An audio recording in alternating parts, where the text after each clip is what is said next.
बिस्मिल्लाहिर्रहमानिर्रहीम। अस्सलाम वालेकुम। जी बच्चों, कैसे हैं आप लोग? अच्छा भाई, चैप्टर नंबर 4 शुरू करने लगे हैं और यहाँ पे टाइटल है इसका introduction to analytical geometry. Geometry के मुतालिक जो चीज़ें हैं उसको हमने स्टडी करना है, पढ़ना है। इसमें देखें, जो सबसे पहली जो इंपॉर्टेंट चीज़ आती है ना, ये हमारा एक्स एक्सिस और वाई एक्सिस। ये हमने पहले कई दफ़ा पढ़ा हुआ है, 9-10 में भी पढ़ा था इसको। और इसमें क्या था कि हमें पता है कि एक हम हॉरिजेंटल लाइन लगाते थे, एक वर्टिकल लाइन लगाते थे। हॉरिजेंटल को हम एक्स एक्सिस कहते हैं, ये वर्टिकल हमारी जो है वो वाई एक्सिस है। और दोनों को मिलने से यहाँ ओरिजिन बन रहा है। 4 इसमें क्वाड्रेंट बनते हैं, first, second, third and fourth. Urdu में हमने इनको रुबा पढ़ा हुआ है, ठीक है, बहरहाल जैसे भी है। और ये इधर को पॉजिटिव है, ये पॉजिटिव है, इधर को ये नेगेटिव है, ये नेगेटिव है। इसकी पहचान जो है बड़ी ज़रूरी है, ये हमें दोबारा से रिवाइज कर लेना है इसको। अच्छा, इसको हम कहते हैं 2 डायमेंशनल, क्योंकि जाहिर है कि इसमें एक्स एक्सिस और वाई एक्सिस ये 2 ही चीज़ें हैं। इसमें जेड एक्सिस जो है वो नहीं लेके आ रहे होते, ठीक है। और वैसे भी 2 डायमेंशनल जो चीज़ है वो पेपर के ऊपर ही शो होती है। जो 3 डायमेंशनल चीज़ है वो पेज के ऊपर शो कराना, इस पेज वाली प्लेन के ऊपर शो कराना, वो इम्पॉसिबल सा हो रहा होता है। और वैसे भी ये जो 3 डायमेंशनल है वो जैसे हमारी रूटीन के अंदर हमारे इर्द गिर्द जो जगह हैं उनको हम कहते हैं। जैसे हमारा कमरा है, कमरा जो है बड़ा अच्छा एक 3 डायमेंशनल आपको चीज़ नज़र आ रही होती है कि उसमें एक लंबाई है, एक चौड़ाई है और एक उसकी ऊंचाई है। तो ऊंचाई जो है वो उसकी 3rd डायमेंशन बनती है। तो लंबाई चौड़ाई को आप ऐसे तो शो करा लेंगे, लेकिन यहाँ ऊंचाई को कैसे शो कराएंगे?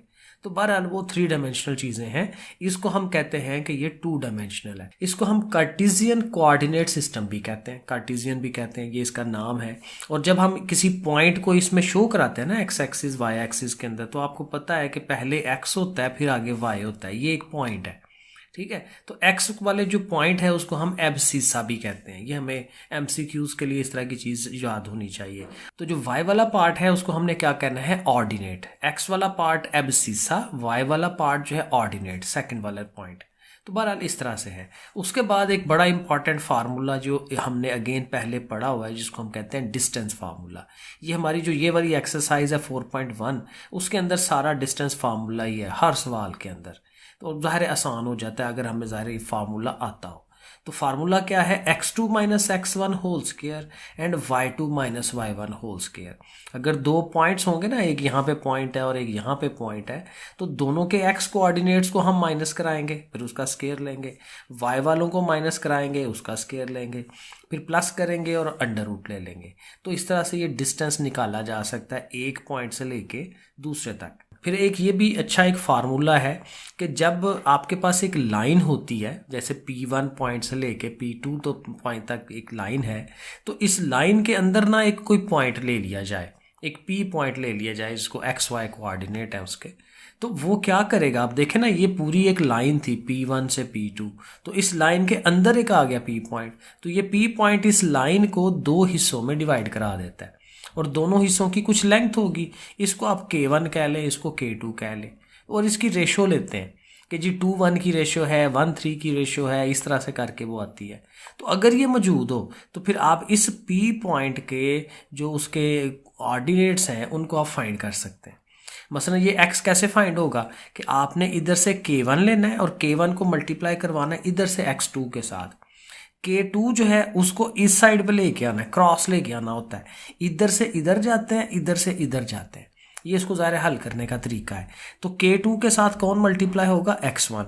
K1 के साथ x2, वो देखें, ये देखें मैंने लिखा। और नीचे क्या होता है? यही दोनों जो रेशोज हैं उसकी, कि इसकी लेंथ कितनी है, इसकी लेंथ कितनी है, दोनों को नीचे ऐड कर लेते हैं। इसी तरह जब y के लिए करेंगे तो फिर हमने क्या करना है? दोबारा यही जो रेशो है, यही जो लेंथ है, K1 को अब मल्टीप्लाई करना है y से, y वाले पार्ट से, y2 से, और K2 ने मल्टीप्लाई होना है y1 से। तो वो दोनों यहाँ पे आ जाएंगे, उनके नीचे भी K1 प्लस K2 लिखेंगे। तो ये हमारा ये फार्मूला बन जाता है अगर हमें ये दरमियान वाले पॉइंट का हमें ऑर्डिनेट्स उसके निकालने हो कि x क्या बनता है उसका और y क्या बनता है, वो इस तरह से बनेगा। ये फार्मूला भी ज़ाहिर है हमें याद होना चाहिए। अब आ जाए एक्सरसाइज पे। 4.1 एक्सरसाइज है। शुरू के वाले सवाल बिल्कुल ईजी से हैं, थोड़े कंसेप्चुअल हैं, तो ज़रा समझ लें इनको। पहला जो सवाल है कहता है describe the location of P point for which, जिसके लिए क्या है। अब P पॉइंट फाइंड करना है कि कहाँ आता है, और कहाँ आने का मतलब कि वही एक्स एक्सिस और वाई एक्सिस के हिसाब से हमने चेक करना है। तो पहली कंडीशन ये है कि x is greater than 0, x को पॉजिटिव होना चाहिए, 0 से बड़े का मतलब पॉजिटिव होता है। तो x पॉजिटिव कहाँ पे होगा, ये जब हम बनाते हैं x एक्सिस और y एक्सिस, तो ये वाली लाइन है ना x एक्सिस की, और x कहाँ है, ओरिजिन से इस तरफ पॉजिटिव होता है, उस तरफ नेगेटिव होता है। तो फिर ये जो साइड है ऊपर भी और नीचे भी, ये जो लंबाई है उसके इस तरफ ये x हमारा जो है वो पॉजिटिव होगा, तो ऊपर भी नीचे भी। तो इसको फिर हम ऐसे लिखते हैं right half of the plane, ये पूरी प्लेन है उसका राइट हाफ, ठीक है, सीधी तरफ राइट साइड पे जो आधी प्लेन बनती है ये वाली, ये सारी प्लेन जो है वो क्या होगी हमारी, इसको शो कराएगी कि वहाँ पे क्या है, x इज़ ग्रेटर देन 0, ये साइड पे x ग्रेटर देन 0 है, 0 से बड़ा है, पॉजिटिव है। अगर नेगेटिव कहता तो हम इस साइड पे, उसकी लेफ्ट साइड पे आ जाते हैं प्लेन के, ठीक है ना, ऐसे करके लिख सकते हैं। सेकंड जो पार्ट कहता है कि x is greater than 0 and y is greater than 0, दोनों 0 से बड़े हैं। तो 0 से बड़े मतलब कि पॉजिटिव हैं, तो दोनों पॉजिटिव कहाँ पे होते हैं, इधर से हमारा x पॉजिटिव है, इधर से हमारा y पॉजिटिव है। तो ये जो फर्स्ट क्वाड्रेंट है उसके अंदर देखें x भी पॉजिटिव है, y भी पॉजिटिव है। तो फिर हम ये लिखेंगे कि फर्स्ट क्वाड्रेंट के अंदर ये कंडीशन जो है ये पूरी होती है, तो हमने फर्स्ट क्वाड्रेंट लिख देना है। थर्ड वाले पे आए, अब कहता है x is equal to 0, x 0 हो। अब x कहाँ 0 होता है, ये कहीं किसी टाइम पढ़ाया होगा आपको कि जो y एक्सिस होता है ना उसके ऊपर x की तमाम वैल्यूज 0 होती हैं।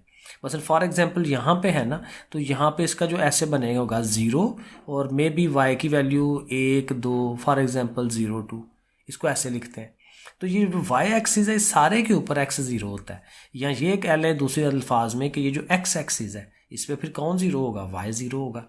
तो ऐसे करके हमें याद रखना है। तो जब x 0 है तो वो y एक्सिस के ऊपर सारी लाइन आ जाती है, और उसी के उल्ट जो मैंने अभी बताया कि अगर y 0 है तो उसके लिए फिर सारा x एक्सिस हो जाएगा, पूरे x एक्सिस के ऊपर y 0 होता है, ठीक है, ये बन जाता है। अब पांचवा क्या कहता है कि x इज़ लेस देन 0, 0 से छोटा, यानी कि x को नेगेटिव होना चाहिए। अगेन हर दफ़ा बना लिया करें। अब नेगेटिव x कहाँ पे है, इस साइड पे है ना, ये साइड पे आ जाएंगे। और दूसरी कंडीशन ये है कि y should be greater than और इक्वल टू 0, y 0 हो जाए या 0 से बड़ा हो।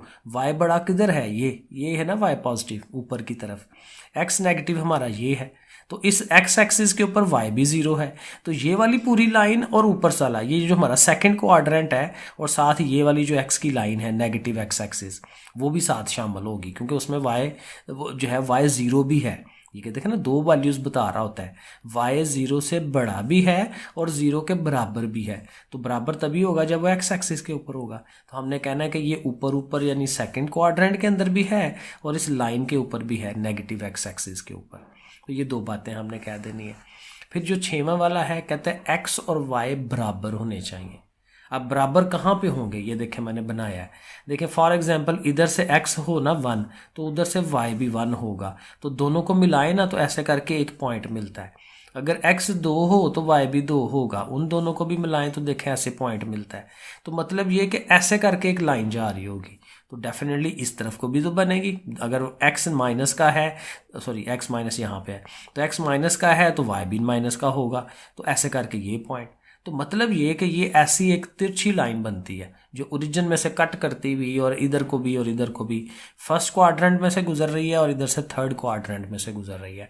तो हम लिखेंगे line bisecting first and third quadrant. Bisect होता है आधा आधा कर देना, आधा उधर आधा इधर, क्योंकि ये देखें बिल्कुल दरमियान से जा रही है 45 डिग्री एंगल पे, तो ये बाइसेक्ट करती हुई जा रही है ना। बाइसेक्ट का मतलब क्या होता है, किसी चीज़ को आधा कर देना। तो ये पूरे क्वाड्रेंट को आधा उधर आधा इधर, ठीक है। तो इसको हम ये फिर ये लिखते हैं line bisecting first and the third quadrant. 7 वाला पार्ट है कि x भी एब्सोल्यूट है, y भी एब्सोल्यूट है।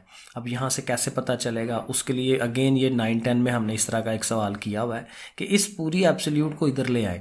ऐसे समझें कि जी इधर कोई 1 से मल्टीप्लाई हो रही है वो चीज़, जब इसने उधर जाना है तो इसके ओवर में आना है। मल्टीप्लाई हो रही हो तो डिवाइड होता है, तो उसके ओवर में आ जाएगा, ठीक है। इधर एब्सोल्यूट, फिर एब्सोल्यूट की प्रॉपर्टी होती है कि अगर ऊपर नीचे दोनों का एब्सोल्यूट है तो आप इकट्ठा एब्सोल्यूट लिख सकते हैं। इकट्ठा लिख लिया। अब ये है कि एब्सोल्यूट को जब हल करते हैं तो क्या करते हैं, उसके दूसरी तरफ जो चीज़ होती है उसको एक दफ़ा प्लस लिखते हैं, एक दफ़ा माइनस लिखते हैं। तो जब यहाँ +1 होगा तो y ने उधर जाना है, तो x is equal to +y यानी ये वाली चीज़, और अगर -1 होगा तो y उधर जाएगा तो -y यानी ये वाली चीज़। तो ये दो आंसर्स आते हैं। और अगर आप देखें तो ये जो x is equal to y है वो अभी हमने ऊपर किया कि जब ये कंडीशन होती है तो ये पहले और तीसरे क्वाड्रेंट में होता है, और अगर ये दूसरी कंडीशन है x is equal to -y, तो इसका मतलब क्या है कि अगर x पॉजिटिव है तो y नेगेटिव है। तो वो पॉजिटिव नेगेटिव कहाँ होता है, वो इस सेकंड क्वाड्रेंट में होता है या 4 वाले में होता है, क्योंकि देखें सेकंड में क्या है, इसमें x नेगेटिव है, उधर से y पॉजिटिव है। फोर्थ में क्या है, इधर से y नेगेटिव है और x पॉजिटिव है। तो हम इसको कहेंगे कि सेकंड और फोर्थ में से एक लाइन बाइसेक्ट करती हुई जा रही है। तो ये फिर दो हमने आंसर्स लिखने हैं, line bisecting first and the third quadrant, और दूसरा लिखेंगे कि line bisecting second and the fourth quadrant. तो ये दो आंसर्स इसके बन सकते हैं। 8 वाला पार्ट, यहाँ पे क्या है जी, x का एब्सोल्यूट है और साथ कह रहा है is greater than or equal to 3। चूँकि एब्सोल्यूट है तो आपको पता है कि आप उधर वाली चीज़ को एक दफ़ा पॉजिटिव और एक दफ़ा नेगेटिव लिख सकते हैं। अब ये क्या कह रहा है कि जी x 3 से बड़ा है और उसके बराबर है, तो 3 पॉजिटिव वाला, तो ये है ना x एक्सिस और y एक्सिस आप बनाते हैं, तो ये एक्सिस है, फॉर एग्जांपल x एक्सिस है, तो यहाँ 1 यहाँ 2 ये 3 आ रहा है, तो 3 से बड़ा ग्रेटर है ना, तो 3 से बड़ा फिर आगे की तरफ होगा, तो 3 और 3 से बियॉन्ड आगे की तरफ। और इस तरह जब -3 है तो फिर इस तरफ को -3 आएगा x का, वो यहाँ आ गया तो उससे आगे की तरफ, क्योंकि उससे भी उसने बढ़ाओ शो कराना है। तो फिर यहाँ पे हम ये लिखेंगे कैसे points lying on the right side of x is equal to 3 उसकी राइट साइड पे, and left side of x is equal to -3 उसकी लेफ्ट साइड पे। 9 वाला पार्ट है x is greater than 2 and y is equal to 2। पहली बात तो देखें दोनों पॉजिटिव है, y भी जमा का 2 है, वो एग्जैक्टली उसके इक्वल है, और x कह रहा है कि 2 से बड़ी वैल्यूज हैं, डेफिनेटली पॉजिटिव। तो फिर ये दोनों पॉजिटिव कहाँ होती हैं, फर्स्ट क्वाड्रेंट के अंदर। जब हम ऐसे बनाते हैं तो ये फर्स्ट क्वाड्रेंट में आता है, ठीक है। तो in the first quadrant with क्या, विद जाहिर जो कंडीशन है कि y जी 2 होना चाहिए और x 2 से बड़ा होना चाहिए, लेकिन है क्या फर्स्ट क्वाड्रेंट के अंदर, वो हम बताएंगे। और 10 वाला x and y with opposite sign, opposite sign का अभी हमने पीछे किया, ये वाला x is equal to -y, एक अगर पॉजिटिव है तो दूसरा नेगेटिव है, तो ये हमने कहा था कि ये सेकंड और 4 वाले क्वाड्रेंट के अंदर आता है। तो यहाँ पे भी हमने यही आंसर लिख देना है, लाइंग इन द सेकंड और फोर्थ क्वाड्रेंट। तो ये हमारा पहले क्वेश्चन का सारे पार्ट्स हो गए।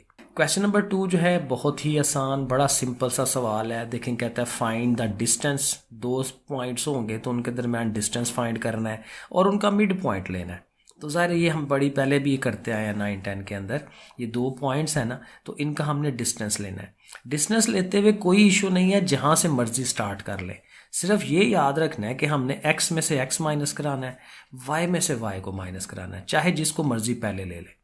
मसलन 3 माइनस ये 2 करा ले या -2 -3 करा ले, वो कोई इशू नहीं है। तो मैंने क्या किया है, नॉर्मली क्या करते हैं कि सेकंड में से फर्स्ट को माइनस कराते हैं, तो -2 -3 देखें उसका ऊपर स्केयर प्लस, फिर ये -4 -1, देखें तरतीब ये याद रखना है कि अगर आपने इसका x पहले लिया ना तो फिर y भी उसी का पहले लेना है, ये काम गलत नहीं करना। फॉर एग्जांपल आप ये करें कि -2 -3 करें तो फिर अगली दफ़ा जी 1 -4 कर लें, ये नहीं करना।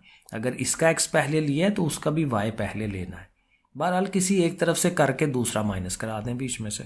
तो अब देखें, अब चूंकि स्केयर है तो माइनस तो ख़त्म हो जाता है ना, 2 और 3 5 बनेगा, -5 माइनस ख़त्म हो जाएगा स्केयर की वजह से। 5 का 25 स्केयर, इधर से भी ये 5 आ रहा है, 25 दोनों मिलके 50, और 50 को आप कैलकुलेटर में करके देखें ऐसे बन जाता है, क्योंकि 50 क्या होता है 25 × 2, तो 25 जो है वो 5 का स्केयर है, तो 5 बाहर आ जाता है, स्केयर अंडर रूट कट के तो 2 रह जाता है। वरना ये कैलकुलेटर पे आपको डायरेक्ट कर देता है, सीधा सीधा काम है कि लिखें वो खुद ही कर देगा आपको।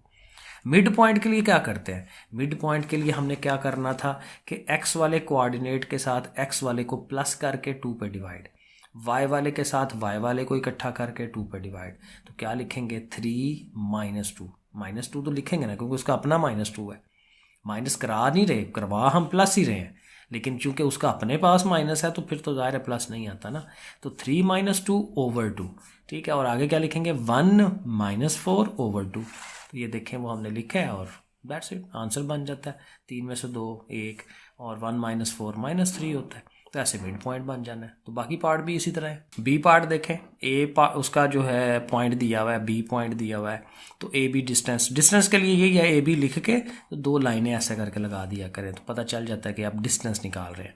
सो 2 - -8 तो वह प्लस हो जाएगा, -1 एंड -3 उसका होल स्क्वायर। तो ये करें, 10 का स्क्वायर 4 का स्क्वायर, ये 100 और 4 का स्क्वायर 16, 116 हो जाएगा। और 116 को भी इसी शक्ल में आप बना सकते हैं। ये बनता है 4 × 29, तो 4 का 2 बाहर निकल जाएगा, 29 ऐसे। और मिड पॉइंट के लिए दोनों को ऐड ही करना है, ठीक है। एक्स वाले कोऑर्डिनेट ऐड हुए 2 पे डिवाइड, वाई वाले ऐड हुए 2 पे डिवाइड, तो ये करके ऐसे बन जाएगा। सी वाला पार्ट भी बिल्कुल वैसे ही है, डिस्टेंस फार्मूला लगाना है, ये माइनस ये, तो ये माइनस माइनस प्लस हो जाएगा। 5 - ये, तो ज़ाहिर उसने भी प्लस हो जाना है। दोनों देखें 5 √ वाले हैं, ठीक है। तो -3 + 1 बन जाता है -2। और इसका एलसीएम ले लें, 3 5s are 15, 15 और 1 16, 16/3, वरना कैलकुलेटर में लिखें डायरेक्ट आपको वो कर देता है। और 16 का स्क्वायर 259, 3 का स्क्वायर 9, इधर से माइनस फिर ख़त्म होना है, माइनस ऑलवेज ख़त्म होता है क्योंकि स्क्वायर है। 2 का स्क्वायर 4 हो जाएगा और 5 का अंडर रूट और स्क्वायर काट के 5 आता है, तो 4 5s are 20। फिर इनका भी आप एलसीएम ले सकते हैं, लेकिन अगेन आप कैलकुलेटर में लिख के कर लें, उस तरह से भी हो जाता है। वरना का एलसीएम ये है कि 9 से ये मल्टीप्लाई, 9 2s are 180 है ना, 180 बनेगा, साथ ये ऐड होगा 436/9। और आप इसका अंडर रूट लेके देखें तो ऊपर से ये देखें 2 निकल रहा है, बाकी नीचे 9 जो है वो तो ज़्यादा 3 का अंडर रूट होता है, वो 3 आ जाएगा। तो ऐसे करके ये शेप बन जाती है। कैलकुलेटर ऑलवेज आपके पास ना थोड़ा बेहतर होना चाहिए, क्योंकि कोई भी सिचुएशन आए सवाल की तो आप उसको कर सकें। मिड पॉइंट है, मिड पॉइंट के लिए आपको पता है दोनों एक्स वाली चीज़ों को इकट्ठा करें 2 पे डिवाइड, वाई वालियों को इकट्ठा करें 2 पे डिवाइड। अब ये दोनों नेगेटिव है ना, तो -1 ये और -3 ये मिलके -4 हो जाएगा। 2 से डिवाइड कर दें, 2 आ गया। ये पीछे काम हो रहा है, फिर अब वीडियो भी बनानी है आपकी, तो ये चले थोड़ा सा कर लें बर्दाश्त। सो 3 5s are 15, 15 में से 1 14, ठीक है। ऐसे करके इसको हल कर लेंगे, तो ये हमारा मिड पॉइंट बन जाता है। तो क्वेश्चन नंबर 3 देखते हैं, which of the following points are at a distance of 15 unit from the origin. कहता है कि ये नीचे पॉइंट दिए हुए हैं और हमने ये देखना है, चेक करना है कि ये जो पॉइंट है ओरिजिन से कितने फासले पर है। और वो खुद ही कह रहा है कि आप ये चेक करें कि क्या वो 15 यूनिट के फासले पर है। सो बेसिकली क्या है, फासला ही नापना है, ठीक है, डिस्टेंस ही फाइंड आउट करना है, लेकिन इस पॉइंट का फ्रॉम द ओरिजिन। अब ये दूसरा पॉइंट ओरिजिन है, तो फिर ओरिजिन में से ये जाहिर है हम इसको दोनों को करेंगे सॉल्व। अब ये 2 पॉइंट है हमारे पास, तो जैसे 2 पॉइंट्स का हम फार्मूला लगाते हैं 176 √ -0, या इधर से उधर ले आए, एक ही बात है। सो 0 - this 1 एंड 0 - this 1, तो ये देखें उस तरह से ही ऊपर उनके स्क्वेयर्स हैं, प्लस है, स्क्वेयर रूट है, वैसे ही करेंगे। अब 0 और ये 0 का तो कोई इम्पैक्ट नहीं है, तो और ऊपर स्क्वेयर जो है, स्क्वेयर अंडर रूट काट के 176 आ जाएगा और 7 का स्क्वेयर 49, माइनसेस आपको पता है स्क्वेयर जो है उसको ख़त्म करा देता है। ओके, दोनों को प्लस करेंगे 225 और 225 का अंडर रूट 15, तो फिर पता चल गया कि ये जो हमारा पॉइंट है वो 15 यूनिट के फासले के ऊपर ही है, ठीक है। तो ये हमारा उस तरह से प्रूव हो गया कि वो जो पूछ रहा था वो हमने उसको बता दिया कि हाँ वाकई इसका जो डिस्टेंस है वो देखें 15 यूनिट के फासले पर ही आ रहा है। सेकंड पॉइंट देखते हैं, यहाँ पे है 10 एंड -10, और जाहिर है इसका भी ओरिजिन से ही लेना है, तो अगेन 0 - 10 एंड 0 - 10, तो जाहिर है उसी तरह से ही आएगा। तो ये अगेन इन्हीं 10 10 का जो स्क्वेयर्स हैं वो लिए जाएंगे, वो 100 हो जाएगा, 100 और 100 मिलकर 200, और उसका अंडर रूट लेंगे तो 10 √ 2। अब ये आंसर आ रहा है, तो डेफिनेटली ये 15 यूनिट तो नहीं आ रहा ना, ये कुछ और आंसर आ रहा है, तो हम लिख देंगे कि not at a distance of 15 unit. इसी तरह से अगला है सी वाला 1 और 15, इसके साथ भी ओरिजिन है, तो उसी तरह से हम फार्मूला लिखेंगे, इन्हीं 1 और 15 का स्क्वायर होना है 225 और 1 226। अब अगेन इसका अंडर रूट जो है 15 तो नहीं आता, पॉइंट्स में आता है, कोई और नंबर आता है, 15 पॉइंट समथिंग आएगा, तो ये भी जाहिर है कि वो 15 यूनिट पे नहीं है, तो यहाँ पे भी एग्जैक्ट वही लाइन लिख देंगे जो हमने ऊपर लिखी है। इसी का देखें डी वाला पार्ट जो है इसमें भी चेक कर लेते हैं। 15/2, 15/2 का हमें स्केयर लेना है 225, और उनको जाहिर है कि फिर ओवर में 4 है तो ये ऊपर वाले दोनों ऐड हो जाएंगे, नीचे 4 है तो इसका अंडर रूट लें तो 225/2 अंडर रूट बनता है। तो फिर डेफिनेटली ये फिर दोबारा से वो नहीं बन रही चीज़, तो यहाँ पे भी हम यही लिख देंगे नॉट एट अ डिस्टेंस। तो ये जो पहला हमारा क्वेश्चन था ना पार्ट 1 उसका, उसी में सिर्फ वो 15 यूनिट पे आया है, बाकी किसी में भी वो 15 यूनिट पे नहीं आया। सो सिंपल हर सवाल में हमें सिर्फ डिस्टेंस ही फाइंड करना है from the origin. Question number 4 पे आ जाते हैं। शो दैट, क्या शो करना है, नंबर 1 के पॉइंट्स दिस एंड दिस, ये 3 पॉइंट्स हैं A B C, are the vertices of a right triangle. एक ट्राइंगल के ये कोने हैं, वर्टिसेस का मतलब कोने होता है। एक ट्राइंगल ऐसे करके जब आप बनाते हैं तो 3 कोने बनते हैं ना, तो कहते हैं ये उस ट्राइंगल के कोने हैं, लेकिन कौन सी ट्राइंगल, जो राइट ट्राइंगल है 90 डिग्री का। अब यह जाहिर है अगेन देखें, जब ऐसे ट्राइंगल बनती है और तीनों पॉइंट्स हमें अगर पता हों तो उनका डिस्टेंस हम फाइंड कर सकते हैं। तो तीनों साइडों का डिस्टेंस हम निकाल लेंगे, और जब डिस्टेंस आ जाएगा और ये अगर राइट ट्राइंगल है तो राइट में क्या होता है, पाइथागोरस थ्योरम लगता होता है ना, ये हाइपोटेन्यूज का स्क्वायर बराबर होता है बेस का स्क्वायर प्लस परपेंडिकुलर का स्क्वायर। तो वो फार्मूला हम लगा के चेक कर लेंगे कि क्या वाकई ही वो ऐसा हो रहा है। अगर वो इक्वल आ जाएंगे तो बराबर हो जाएगा। तो देखें डिस्टेंस पे चल पड़ेंगे। तो पहले ए से बी का डिस्टेंस, अच्छा डिस्टेंस फाइंड करते हुए बी ए कर लें या ए बी कर लें, वो बात एक ही है, क्योंकि डिस्टेंस है ना, फासला। आप देखें यहाँ से आप नाप के यहाँ पहुँचें या इधर से नाप के उधर पहुँचें तो बात तो एक ही है। तो इसलिए डिस्टेंस हमेशा, उसमें फ़र्क कोई नहीं पड़ता। तो ए बी हम कर रहे हैं इन दोनों का। सो 3 अंडर रूट -0, ये देखें -1 -2 वो लिख देंगे। अब 3 अंडर रूट है, अंडर रूट स्केयर के साथ कट जाएगा, 3 रह गया। यहाँ पे आएगा -3 का स्केयर लेंगे तो प्लस का 9, तो 9 और 3 ऐड होके 12 अंडर रूट। तो ये हमारा ए बी डिस्टेंस आ गया। अब हम क्या करेंगे, बी सी, फिर ए और सी, ठीक है, ये 3 डिस्टेंस फाइंड हो जाएंगे। तो तीनों पॉइंट मैंने फिर दोबारा लिख लिए हैं, क्योंकि ज़रा सामने होंगे तो डिस्टेंस फाइंड करना आसान होता है। तो अब बी सी पे हमने जाना है, बी और सी का। तो फिर वही 0 -3 एंड -2 और -1, तो ज़ाहिर +1 हो जाना है। इसी तरह से इनका स्केयर लेने हैं, तो ये देखें 2 आ रहा है। इसी तरह हमने ए सी फाइंड करना है, वो भी वैल्यूज़ आप उसी तरह से लें और इसका आंसर 4 आ जाता है।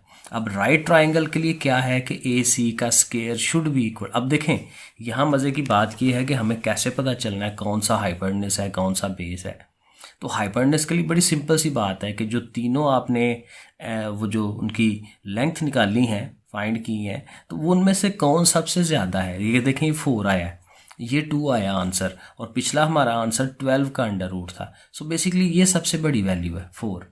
तो फिर यही हमारी हाइपोटेन्यूज होनी चाहिए ए सी।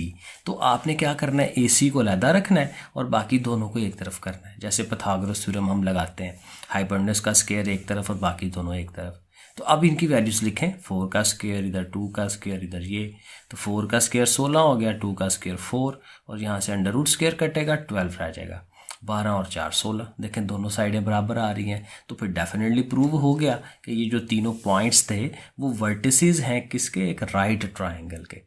तो पाइथागोरस से हमें वो प्रूफ मिल जाता है। सेकंड पार्ट पे आते हैं, देखते हैं कि इसमें यहाँ पे क्या पूछ रहा है। The points A B and C are the vertices of an isosceles triangle. अब प्रूफ क्या करना है कि ये जो वर्टिसेस हैं आइसोसेलेस के हैं। अब अगेन वही बात है, पता होगा तो फिर हम बड़े आराम से कर लेंगे। आइसोसेलेस कौन सी ट्राइंगल थी, जिसकी 2 साइडें बराबर होती हैं, ठीक है। तो अगेन हमें डिस्टेंस ही लेना है, तीनों डिस्टेंस देख गए तो खुद ही पता चल जाएगा। अगर 2 बराबर आ गए तो ठीक है, नहीं तो ना सही, ठीक है। So for isosceles triangle 2 side should be equal. तो आज साइडें नापने के लिए, ठीक है, उसी तरह से ए और बी, -2 -3 एंड -3 -1, ये तो बड़ा पुराना हमारा फार्मूला है ना, डिस्टेंस फार्मूला, और एक दफ़ा आप करेंगे तो वो याद हो जाता है क्या कैसे करना है। तो ए बी का डिस्टेंस 41, बी सी का उसी तरह से करके ये बन रहा है, ये भी 41, और सी ए जो है जब हमने किया है तो वो 2 अंडर रूट आया है। तो डेफिनेटली ए बी और बी सी जो हैं ये दोनों बराबर आ रहे हैं। तो फिर 2 साइडें आ गई ना equal, since A B is equal to B C. So नीचे लिख दें कि these are the sides of an isosceles triangle. तीसरा पार्ट देखते हैं, the points A B C and D. अब 4 पॉइंट्स आ गए हैं, कोई बात नहीं, are the vertices of a parallelogram. Parallelogram proof करनी है। अब पैरेललोग्राम चूंकि उसमें 4 साइडें होती हैं ना, ऐसे टेढ़ी करके थोड़ी सी बनी होती है फिगर, तो पैरेललोग्राम का प्रूफ करना बड़ा सिंपल है कि आप ये प्रूफ करते हैं कि ये वाली साइड जो है वो इसके इक्वल है और इधर वाली साइड जो है वो इधर वाली साइड के इक्वल है। तो आमने सामने वाली साइडें इक्वल हो जाए ना तो फिर हम कह देते हैं कि ये पैरेललोग्राम बन जाती है। ठीक है, अब देखें ज़रा, तो अगेन वही बात है कि चारों साइडें ही हमने फाइंड करनी है। उसी तरह से पहले ए और बी का डिस्टेंस वो 50 बन गया, बी सी का डिस्टेंस। अब देखें मैंने शुरू में कहा था हर सवाल में डिस्टेंस का फार्मूला ही लग रहा है, तो अगर एक दफ़ा आपको डिस्टेंस फाइंड करना आ जाता है तो ये पूरी एक्सरसाइज ही उसी के ऊपर बेस कर रही है। सो बी सी का डिस्टेंस 50 आ गया, सी डी भी देखें 50 आ रहा है, ए डी जो है वो भी 50 आ रहा है। ये चारों साइडें एक दूसरे के इक्वल आ रही हैं। और देखें यहाँ उसने ये भी पूछा हुआ था कि इज़ दिस पैरेललोग्राम जो है क्या है कि वो स्क्वायर भी है कि नहीं। तो डेफिनेटली देखें यहाँ से तो एक कंडीशन तो ये सेटिस्फाई हो रही है। स्क्वायर की क्या डेफिनेशन थी कि जिसकी चारों साइडें एक दूसरे के बराबर आती हैं। सो यहाँ देखें ये चारों साइडें एक दूसरे के बराबर आ रही हैं। ठीक है, तो हम इसको भी प्रूफ कर सकते हैं, लेकिन यहाँ एक एक्स्ट्रा भी कंडीशन हम उसको बताएंगे, क्योंकि अभी तक हमने आज तक यही पढ़ा हुआ है कि जी चारों साइडें इक्वल आ जाएं तो वो स्क्वायर हो जाता है। लेकिन स्क्वायर के लिए एक और कंडीशन भी है, वो भी हम यहाँ साबित करेंगे। लेकिन पहले ज़रा पैरेललोग्राम प्रूफ कर लें। तो हम कह देंगे अपोजिट, अब देखा ऐसे बना लेंगे ना, ए बी सी डी, तो ए बी को किसके बराबर होना चाहिए, ये सी डी या डी सी जो है। तो हम लिखेंगे A B is equal to C D, आया है इक्वल आया, पीछे हमने देखा है। और बी सी जो है वो ए डी के बराबर है, ये ए डी और ये बी सी ये भी बराबर आ गए हैं। So A B C D forms a parallelogram. आधा पार्ट तो हो गया कि पैरेललोग्राम हो रहा है। अब स्क्वायर के लिए एक और कंडीशन है, वो कंडीशन ये है कि यहाँ से लेके यहाँ तक ये वाला डिस्टेंस, क्या इसको कहते हैं, डायगनल। तो ये जो ए सी डायगनल है और ये जो बी डी डायगनल है ये भी आपस में बराबर होने चाहिए, फिर भी पक्का हो जाता है कि हाँ ये स्क्वायर है। तो ये हम ज़रा इसको भी कैलकुलेट कर लेंगे। तो ज़ाहिर पॉइंट्स तो हैं हमारे पास ए और सी, तो ज़ाहिर वो डिस्टेंस ले लेंगे उसका। तो ये हम उसका डिस्टेंस बना रहे हैं, तो आपके सामने है 10 आता है। इसी तरह बी और डी, पॉइंट्स बी और डी, उनका हमने डिस्टेंस बनाना है, तो वो भी आपके सामने 10 ही आया है। तो फिर प्रूव हो गया कि ए सी और बी डी भी बराबर आ गए हैं। तो फिर इसका मतलब ये है कि ए बी सी डी जो है वो क्या कर रहा है, एक स्क्वायर भी बना रहा है। Question number 5, the mid points of the sides of a triangle. एक ट्राइंगल है हमारे पास और उसकी जो साइडें हैं तीनों, उनके मिड पॉइंट उसने खुद ही बना के दे दिए हैं। एक का ये है, दूसरे का ये है, तीसरे का ये है। तीनों मिड पॉइंट हमें पता है। अब देखें ऐसे करके ट्राइंगल बनती है ना, तो ये जो मिड पॉइंट बना है ना, ई एफ और जी, इनकी वैल्यूज उसने सवाल में दी हुई हैं। तो कहते हैं find the coordinates of the vertices of the triangle. जो एक्चुअल उसके कोने थे ना, वो कहते हैं वो फाइंड करें। तो हम ये एक बना लेंगे ट्राइंगल। तो ये जो ए बी सी जिसको हमने कैलकुलेट करना है, फाइंड करना है, उनकी वैल्यूज़ हम लिख लेंगे। ए जो है x1 y1, बी को x2 y2, सी को x3 y3, और उनके दरमियान ये जो हमारे मिड पॉइंट्स जो उसने सवाल के अंदर ही बताए हुए हैं वो भी वहाँ पे शो करा दें। अब देखें मिड पॉइंट को फाइंड करने का क्या फार्मूला होता है कि अगर हमने मिड पॉइंट का ये एक्स कोऑर्डिनेट फाइंड करना है तो ये वाला और ये वाला एक्स दोनों को प्लस करके 2 पे डिवाइड। अगर हमने ये y फाइंड करना है तो y1 प्लस y2 ओवर 2। तो यही चीज़ हम हर तीनों में लगाएंगे और इक्वेशनें बनेंगी और उन इक्वेशनों को हल करके ये x1 x2 x3 y1 y2 y3 ये हम फाइंड करेंगे। अब ये सवाल थोड़ा सा लेंथी होना है क्योंकि इसमें 5 6 वैल्यूज़ फाइंड करनी है हमने, x1 x2 x3 ऐसे करके। अब देखें, ये देखें, let A B C are the vertices of the triangle, जैसे हमने ऊपर कहा। अब क्या है कि ये जो ई पॉइंट है कैसे कैलकुलेट होता है, इन दोनों को प्लस करके 2 पे डिवाइड करके, तो वो मैंने लिख दिया। अब ये देखें ना, ई का जो पॉइंट है वो लिखा और ए और बी देखें उनके प्लस करके। प्लस ऐसे ही करते हैं ना कि इसका एक्स कोऑर्डिनेट इसके एक्स वाले में ऐड होगा और 2 पे डिवाइड, ऐसे मिड पॉइंट निकलता है x1 plus x2 over 2, y1 plus y2 over 2। ये देखें मैंने लिख दिया। अब इससे क्या होगा कि ये जो हमारा x1 प्लस x2 ओवर 2 है वो किसके बराबर होना है, 1 के, क्योंकि इधर से ये पहला नंबर है और ये पहला नंबर है, तो पहले ने पहले के इक्वल होना है ना, और दूसरे ने दूसरे के इक्वल होना है। वो हम सेपरेट सेपरेट लिख लेंगे। यहाँ से 2 ले जाएं उधर, तो x1 plus x2 is equal to 2, ये इक्वेशन बन जाएगी, इक्वेशन नंबर 1। और इधर से भी 2 ले जाएंगे तो y1 plus y2 is equal to -2, ये दूसरी इक्वेशन। इसी तरह से और बनाएंगे। अभी तो हमने ये सिर्फ इसका किया है ना, अब इधर आ जाएंगे, फिर इधर आएंगे, तो अब इधर आते हैं f की तरफ। तो f किसके बराबर होगा, b plus C over two. वो देखें हमने ये लिखा f is equal to B plus C over two. सही हो गया ना। f की वैल्यू लिखें, f की वैल्यू उसने सवाल में दी हुई है, ये वैल्यू दी हुई है उसने, वो हम लिखेंगे। और b प्लस सी वही है क्योंकि b के अंदर है x2 y2, c के अंदर है x3 y3। तो x2 plus x3 over two, y2 plus y3 over two, वो हम ये देखें लिख रहे हैं। और बिल्कुल पहले की तरह हमने इसको भी वही कर लेना है। -4 ने इसके इक्वल, -3 ने इसके इक्वल, वो लिख लिया। 2 फिर उधर चला गया, 2 फिर उधर चला गया, यहाँ से भी देखें 2 इक्वेशनें बन जाएंगी। डन हो गया। इसी तरह से अब थर्ड साइड पे आ जाएंगे इधर भी। तो ये जैसे मैंने इधर इन दोनों का समझाया है एग्जैक्ट ऐसे ही करना है इसका। तो ये आपके सामने मैं कर रहा हूँ, g is equal to A plus C over two. तो g की वैल्यू लगा लेंगे और a और c को ज़ाहिर है प्लस करके लिख लेंगे जैसे हमने पीछे लिखा। तो -1 ने इसके इक्वल होना है, वो लिख लिया, और 1 के इक्वल ये चीज़ हो जाएगी। और उसी तरह से 2 को उधर लेके 2 को उधर लेके हमारे पास ये 5वीं और 6वीं इक्वेशन बन गई। अब 6 देखने हमने इक्वेशंस बना ली हैं, लेकिन डेफिनेटली अभी वैल्यूज़ तो नहीं है हमारे पास। तो अब x1 x2 x3 ये हमें फाइंड करनी है। अब पहले x पे आ जाएं। अब जो पहली इक्वेशन है हमारी वो थी x1 plus x2 is equal to 2। इसमें x1 और x2 है, और जो दूसरी इक्वेशन है उसमें x2 और x3 है। तो x2 यहाँ पे भी है और पहली वाली में भी है। तो हम क्या करते हैं, पहली और दूसरी ये जो तीसरी इक्वेशन है इसमें से x2 ख़त्म कर देते हैं। तो पीछे क्या रह गया, x1 और x3, और वो x1 x3 हम यहाँ ले आएंगे। अब देखें हम क्या लिख रहे हैं, सब्ट्रैक्टिंग थर्ड इक्वेशन फ्रॉम 1। तो 3 वाली जो इक्वेशन है नीचे, और फ्रॉम 1 यानी 1 वाली जो पहली इक्वेशन आई है वो हम ऊपर लिख लेंगे। x1 plus x2 is equal to 2 and x2 plus x3 is equal to -8 नीचे। अब देखें सब्ट्रैक्शन है, साइन चेंज करेंगे तो x2 देखें कटेगा, जो हमारा मेन काम था कि x2 निकल जाए। तो ये x1 रह गया, यहाँ से है -x3, और ये 2 और ये 8 जो है मिलकर 10 हो गया। अब देखें ये इक्वेशन आ गई है। अब जो हमारी ये वाली जो 5वीं इक्वेशन है x1 x3, अब देखें ना इसमें भी x1 x3 है, और इसमें जो अब हमने बनाई है वो भी x1 x3 है। तो उसको हम इसके नीचे लिख लेंगे 5वीं इक्वेशन को, एडिंग इक्वेशन 5, वो इसके नीचे। अब नीचे लिखने से ये होगा कि x3 हमारा कट जाएगा, पीछे सिर्फ x1 रह गया। x1 और x1 2x1, 10 में से 2 निकाले 8, 2 ने जाके डिवाइड करना है तो x1 की वैल्यू 4 आ गई। किसी एक की वैल्यू तो निकली ना, ठीक है। अब ये वैल्यूज़ हम बारी बारी पीछे को पुट कराते जाएंगे और वो वैल्यूज़ आ जाएंगी। अब x1 आ गया ना, तो अब देखें ये जो पहली इक्वेशन थी इसमें x1 और x2 दोनों हैं। तो अब x1 की वैल्यू 4 अगर आप यहाँ पुट कराते हैं तो x2 निकल आएगा, ठीक है। तो जब x2 निकल आया तो फिर x3 भी हो जाना है। तो ये देखें अगले पेज पे हम ये कर रहे हैं, ये देखें एग्जैक्टली मैंने वही लिखा है, x1 प्लस x2 पहली इक्वेशन इक्वल टू 2 वो लिखी।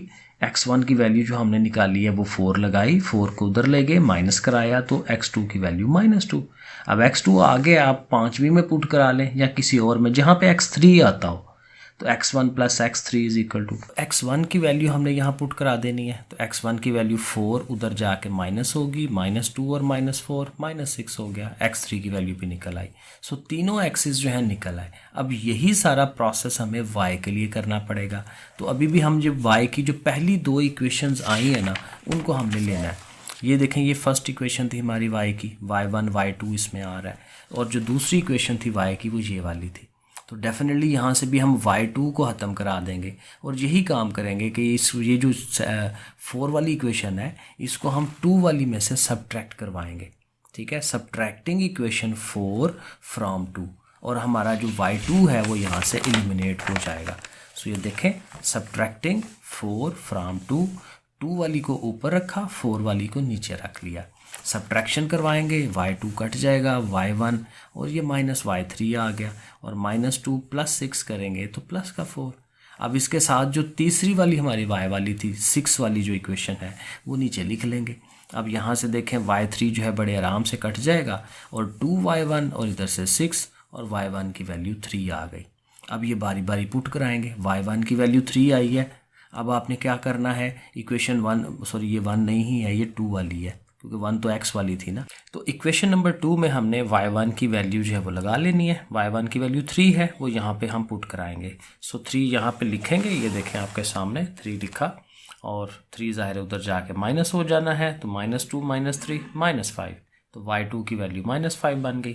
अब y2 भी आ गया तो अब किसी और इक्वेशन को लें जिसमें y2 और y3 है, उसको लेंगे और वहाँ पे हम ये y2 जो है वो सब्स्टिट्यूट करवा देंगे और यहाँ से y3 निकल आएगा।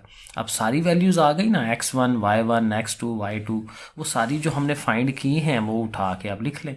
ए के अंदर था ना x1 y1, यहाँ पे x1 y1 जो आया है वो अब ढूंढ के लिख लें, x2 y2 x3 y3, तो ये तीनों वर्टिसेस जो हैं वो मिल जाएंगे। Question number 6, find h such that the point this this and this. 3 points हैं और वहाँ से हमें क्या फाइंड करना है, h फाइंड करना है। ये तीनों पॉइंट क्या हैं, are vertices of a right triangle. Right triangle के वर्टिसेस हैं विद 90 डिग्री एट ए। जो ए वाला पॉइंट है वहाँ पे 90 डिग्री है, क्योंकि राइट एंगल है ना, तो राइट एंगल में 90 डिग्री का बड़ा ध्यान रखना होता है, क्योंकि आपको पता है 90 डिग्री के सामने हाइपोटेन्यूज होता है, ठीक है ना। ये हाइपोटेन्यूज है, ये परपेंडिकुलर है, ये बेस है, तो इसका ध्यान रखेंगे तो फिर सवाल सही होता है। इसीलिए उसने सवाल में खुद बताया है कि ए के ऊपर 90 डिग्री है, तो आपने जहाँ 90 डिग्री बनाना है ट्राइंगल में वहाँ ए लिखें, बी इधर लिख लें, बी और सी को आगे पीछे कर लें, वो कोई इशू नहीं है, वो आंसर सही आएगा, ठीक है ना। तो हमने सी यहाँ पे लिया है, बी यहाँ पे लिया है। अब सी वाले के अंदर एच है, ठीक है। अब वही बात है, चूंकि यहाँ पे पाइथागोरस थ्योरम हमने अप्लाई करना है, ठीक है, राइट एंगल ट्राइंगल है, तो उसके लिए फिर हमें तीनों साइडों की लंबाइयाँ जो है वो पता होनी चाहिए, लेंथ पता होनी चाहिए। तो हम फार्मूला फिर डिस्टेंस फार्मूला फिर लगाएंगे। तो पहले बी सी, सो बी और सी का डिस्टेंस लेना है, तो 0 माइनस एच, देखें वो लिख लिया, 2 माइनस 2 प्लस 2 हो जाएगा, ठीक है। जिधर से मर्जी कर ले, उधर से इधर आए उधर से इधर जाए, एक ही बात है। तो ऊपर स्केयर्स लेके अंडर रूट जैसे होता है। अब एच का स्केयर आएगा, क्योंकि ये तो 0 है, 2 और 2 4 हो जाएगा, 4 का स्केयर 16। और अगर आपने अंडर रूट खत्म करानी है तो दोनों तरफ स्केयर ले लें। तो देखें बी सी के ऊपर मैंने स्केयर लिख दिया है, यहाँ से अंडर रूट खत्म हो जाएगा क्योंकि स्केयर ले लिया है। तो ये हमारे पास एक इक्वेशन या एक साइड जो है वो बन गई। अब इसी तरह हमने बी ए फाइंड करना है और ए सी फाइंड करना है। तो वैल्यूज़ आपके सामने होंगी बी और ए को आपने माइनस करवाना है, डिस्टेंस फार्मूला लगाना है और स्केयर्स लेके, तो ये आपके सामने 12 आ जाएगा। साथ ही अंडर रूट खत्म करवा लिया ना, इधर स्केयर ले लिया। इसी तरह ए सी फाइंड कर रहे हैं, तो ए सी का भी अपना फार्मूला लगाएंगे वैल्यूज सामने रखते हुए, ठीक है ना। और फिर यहाँ पे देखें, यहाँ पे ये 2 चीज़ें, इनका स्केयर है, तो ज़ाहिर ये वही फार्मूला ना, A square B square and 2ab। तो ए का स्केयर बी का square plus 2 into first into second, और 2 में से 1 निकालने तो 1 और 1 का स्केयर 1 होता है, ठीक है। साथ फिर हमने दोनों तरफ स्केयर भी ले लिया ताकि ये अंडर रूट खत्म हो जाए। तो ए सी के ऊपर स्केयर आ गया। अब तीनों साइडें आ गई हैं, ठीक है ना। तो हम ये साथ लिखेंगे as A B C is a right triangle, so फिर बी सी एक तरफ और ये बी ए और ए सी, वही बात है ना, हाइपोटेन्यूज का स्केयर एक तरफ, परपेंडिकुलर का स्केयर और बेस का स्केयर वो एक तरफ, पाइथागोरस थ्योरम वो हम अप्लाई करेंगे और दोनों साइडें बराबर रखेंगे, क्योंकि उसने कहा है कि ये राइट ट्राइंगल है, तो हमने बराबर रख लिया उसे। तो इनकी वैल्यूज़, बी सी की वैल्यू ये वाली, बी ए की वैल्यू और ये ए सी की वैल्यू लिख दी। अब इसको थोड़ा हल करेंगे। यहाँ से देखें, ये एच स्केयर और ये एच स्केयर बिल्कुल सेम है, इनको आप कटवा दें, कट सकते हैं दोनों तरफ इक्वल टू के। अगर रकम एक जैसी हो ख़त्म हो जाती है, क्योंकि लॉजिक क्या है कि ये अगर उठ के उधर जाएगा या वो उधर आएगा तो साइन चेंज करेगा ना। तो एच स्केयर अगर प्लस है उधर जाके माइनस का होगा, कट जाते हैं, ठीक है। और क्या कटता है, ये 16 इधर से आ गया, 12 और 3 15 और 1 ये 16 ये आ गया, और साथ ये वाली अमाउंट आ गई। अब 16 भी एक जैसा है, ये भी कट जाएगा, ख़त्म हो जाएगा, तो ये भी चला गया। तो ये सारी चीज़ इक्वल टू 0, क्योंकि सारा कट गया ना, तो 0 रह गया पीछे। और ये चीज़ जो है साथ इधर मल्टीप्लाई है, उधर जाके डिवाइड होगी, तो फिर भी 0 ही होना है, क्योंकि 0 के साथ मल्टीप्लाई करें डिवाइड करें उसने 0 ही रहना है। तो h की वैल्यू 0 आ जाएगी। सो दैट्स इट, आंसर बन गया हमें। Question number 7, find h such that, अब यहाँ पे भी h ही फाइंड करना है, सच दैट कि a b और c ये तीनों पॉइंट्स क्या हैं, कोलिनियर है। अब कोलिनियर मतलब एक ही लाइन के ऊपर तीनों पॉइंट्स होंगे।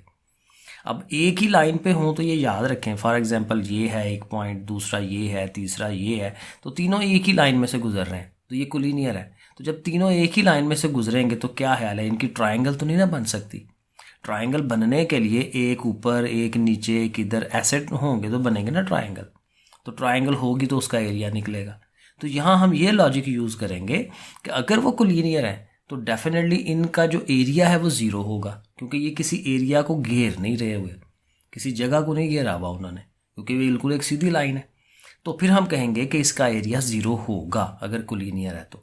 अब एरिया फाइंड करने का ना फार्मूला है एक, ये फार्मूला है, और ये ज़ाहिर है डेरिवेशन बड़ी लंबी चौड़ी है। अब ज़ाहिर है हमने यहाँ डेरिवेशंस तो करनी नहीं है, तो ये फार्मूला हमें याद करना है कि अगर हमें 3 पॉइंट दिए हुए हों तो उन तीनों पॉइंटों के अंदर जो एरिया है उसके लिए ये फार्मूला यूज़ करते हैं। एक कॉलम जो है ना तीसरा वो 1 1 रख लेते हैं, और यहाँ x1 y1 x2 y2 x3 y3 तीनों पॉइंट जो हैं वो यहाँ आते हैं। ठीक है, तो ये जो हमारा डिटर्मिनेंट है, ये जो हमारा एरिया का फार्मूला है, इसको 0 होना चाहिए। सो देखेंगे मैंने लिखा है area for triangle form by the 3 points वो ये है, and it will be 0 for collinear points. Collinear के लिए इसको 0 होना चाहिए, तो देखें मैंने उसको लिख दिया कि ये इक्वल टू 0 होना चाहिए सवाल के हिसाब से। तो अब आप वैल्यूज़ लगा लें पॉइंटों, तीनों पॉइंटों को देखें यहाँ पुट करा दें, और डिटर्मिनेंट जैसे लेते हैं उसी तरह से इसको सॉल्व करवाएंगे जैसे करते थे ना। -1 लिखा तो ये रो और ये कॉलम छोड़ा तो ये चीज़, तो इसको कैसे करते हैं 2 1s are 2 माइनस फार्मूले का 3 1s are 3। फिर जब दरमियाना वाला लिखते हैं तो उसके साथ माइनस साइन खुद से लगाते हैं, और फिर ये और ये छोड़ेंगे तो 3 1s are 3 and 7 1s are 7, जो ज़ाहिर है ये मैट्रिसेस का तरीका है।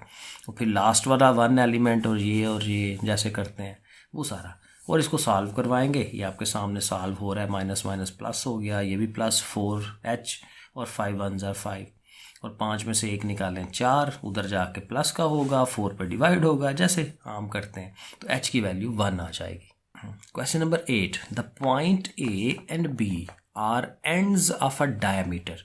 ये 2 पॉइंट हैं, और ये 2 जो पॉइंट हैं वो किसी डायमीटर के आखिरी पॉइंट है। डायमीटर क्या होता है किसी सर्कल का? डायमीटर ये होता है कि इस सर्कल के एक साइड से हो के दूसरी साइड तक एक लाइन जाती है, लेकिन डायमीटर इसको इसलिए कहते हैं क्योंकि वो सेंटर में से होके जाती है, तो ये डायमीटर है। तो जैसे ए पॉइंट इधर है तो बी पॉइंट इधर है। अब करना क्या है, फाइंड द सेंटर, ये जो सेंटर है दरमियान वाला इसको फाइंड करें, and radius of the circle. तो रेडियस डेफिनेटली यहाँ से लेके यहाँ तक का डिस्टेंस। अब ये जो सेंटर है ये बेसिकली मिड पॉइंट है, बड़ा सिंपल सा काम है। हमें ए और बी तो दिया हुआ है ना, तो हमने क्या करना है उनके वैल्यूज़ को प्लस करना है, 2 पे डिवाइड करना है, वो मिडल वाला पॉइंट निकल आएगा। और जब ये m निकल आएगा तो m से लेके b तक का डिस्टेंस या a तक का डिस्टेंस वो उसका रेडियस हो जाना है। तो बड़ा सिंपल है, देखें let m is the mid point, और ज़ाहिर है वो सेंटर भी है, and centre of the circle. So m जो x y हमने निकालना है, देखें -5 + 5 वो पॉइंट्स ये देख लेना, -5 और ये +5, पहला एलिमेंट प्लस होना है, दूसरा एलिमेंट भी प्लस होना है। -2 -4 वो लिखेंगे, 2 पे डिवाइड करेंगे तो ये 0 हो गया, 4 और 2 6, 2 पे डिवाइड करेंगे 3। ये हमारा मिडल पॉइंट आ गया, सेंटर आ गया सर्कल का। अब रेडियस जिसको हम डिस्टेंस फार्मूला लगाएंगे, तो ये हम किससे कर रहे हैं, m की तरफ से किसी एक तरफ ले जाए, तो हम बेसिकली MA फाइंड कर रहे हैं। तो हमने m निकाला ना 0 और -3, और a हमारा है -5 एंड -2, इन दोनों का हम ये डिस्टेंस फार्मूला लगा के तो वो हम निकाल रहे हैं, तो ये 26√, आता है। तो चाहे आप MA करें या MB करें, दोनों आंसर सेम आने हैं क्योंकि रेडियस है, दोनों साइड से डिस्टेंस एक जैसा ही आएगा। तो ये हमारा आंसर बन गया। Question number 9, find h। अब यहाँ पे भी h है, हर दफ़ा h ही फाइंड करवा रहा है। Such that the point A, B and C are vertices of a right triangle. अब आई थिंक ये वही सवाल है जो पीछे हमने किया, शायद 7 था कि 6 था, कि वो क्या है कि 3 पॉइंट दे दिए और वो कह रहा है कि एक राइट ट्राइंगल के ये वर्टिसेस हैं, और 90 डिग्री जो है वो कहाँ बन रहा है, A वाले पॉइंट पे बन रहा है। तो ये एग्जैक्ट फोटो कापी है उसकी। तो A B C तीनों दिए हैं। A अब H जो है वो A वाले में आ गया, उस सवाल में C वाले के अंदर H था। तो अगेन चूँकि राइट ट्राइंगल है, पिथागोरस थ्योरम लगेगा, मसला फिसागोरस उर्दू में जिसे कहते हैं। तो तीनों डिस्टेंस फाइंड करेंगे, BC AB CA, ठीक है। तो BC, B से लेकर C तक का डिस्टेंस, तो 2 + 6, देखना 2 और ये +6, क्योंकि माइनस लगाना है ना, 2 - -6, 7 - -7, ठीक है। जैसे formula x2 - x1 whole square, y2 - y1 whole square, फार्मूले रट्टे होने जाएंगे बार बार, ठीक है ना। तो वो फार्मूला जस्ट लगाएंगे, और जितनी दफ़ा आपने ये एक्सरसाइज करनी है आपको वैसे ही रट्टे हो जाने हैं। तो बहरहाल तो ये इस तरह से करेंगे, तो ये हमारा BC का स्क्वायर एंड पे ले लें क्योंकि अंडर रूट खत्म हो जाता है ना, तो 260 हो गया। इसी तरह AB, तो A और B का आपस में 2 - H और 7 - 1 ऐसे करके, और जाहिर है इसका फिर स्क्वायर खोलना पड़ेगा ना, ए का स्क्वायर बी का स्क्वायर एंड 2ab, ठीक है ना। 2 का स्क्वायर 4 होता है, h का स्क्वायर h होता है, -2 इंटू ए और b, 2 2 4 4h, ऐसे करके 7 में से 1 6, 6 का स्क्वायर 36। तो इसका भी ये चीज़ बनेगी। फिर सी ए है, वो भी आप ऐसे करके उसको बनाएं, सही है, ये आपके सामने हो गया। और फिर पाइथागोरस थ्योरम लगाना है, बी सी एक तरफ रखना है, ये याद रखना है बस, बाकी काम वही है। सी ए की वैल्यू लगाएं, ए बी की वैल्यू लगाएं। अब यहाँ से देखें क्या हो रहा है, एच स्क्वायर और ये H square 2h square, 12h, उसमें से ये 4h निकाल देंगे तो 8h हो जाएगा। और ये 100 और ये 40 140, और फिर सारी चीज़ें एक तरफ, ये 260 को ले जाएं क्योंकि ये तीनों को उठा के ज़रूर उधर लेके जाना है, 260 को उधर ले जाते हैं, वो माइनस की हो जाएगी जाके। और फिर 140 - 260 120, तो अल्टीमेट ये इक्वेशन बन रही है 2h square plus 8h minus 120। और अभी भी देखें इनमें से 2 कॉमन निकल रहा है, तो 2 अगर निकाल दें तो रह जाएगा h square plus 4h minus 60 is equal to 0। फिर उसके आप फैक्टर बना लें या जो भी करना है। सो देखें हमने इसके फैक्टर बनाने की तरफ गए हैं। 60 है 60, तो 10 6 बार 60 हो जाता है, और 10 में से 6 निकालें तो वो 4 आता है, और 10 को प्लस का रख लें क्योंकि हमारी एक्चुअल अमाउंट 4 जो है वो प्लस की है, तो बड़ी अमाउंट को प्लस रखें क्योंकि इसमें बड़ी अमाउंट का फिर साइन लगता है ना। 10 में से 6 निकालें तो 4 और बड़ी का साइन, ठीक है, तो ऐसे करके बन गया। अब इनके कॉमन ले लें, इन दोनों में से h कॉमन, इन दोनों में से -6, ठीक है, बाकी वो प्रोसेस आपको पता है। और फिर दोनों को सेपरेटली लहदा 0 के इक्वल, और h की वैल्यूज़ 2 मिल जाएंगी, 6 and -10। Question number 10, a quadrilateral. Quadrilateral क्या है, जिसकी 4 साइडें होती हैं, शक्ल टेढ़ी मेढ़ी जैसे भी है लेकिन वो है क्वाड्रिलैटरल के 4 साइडें हैं। और आम तौर पे ना हम क्वाड्रिलैटरल कुछ इस तरह की बनाते हैं, एक साइड से लाइन थोड़ी छोटी रखते हैं, ठीक है, टांग उसकी पोलियो हुआ है उसको, ठीक है, और एक टांग जो है उसकी नॉर्मल है, जो नहीं वो लंबी होती है, तो इसको थोड़ा लंबा रखते हैं, इसको थोड़ा छोटा रखते हैं, और ये जो 2 साइडें पैरेलल रखते हैं, 2 नॉन पैरेलल रखते हैं।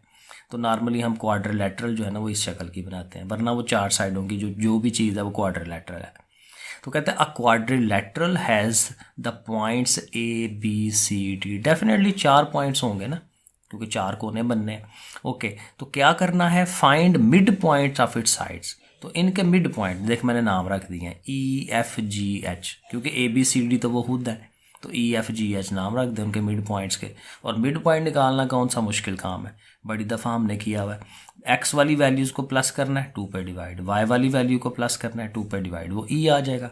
f के लिए इनको कर लें, तो बस तरतीब से करते जाएं तो वो आपके चारों मिड पॉइंट्स निकल आने।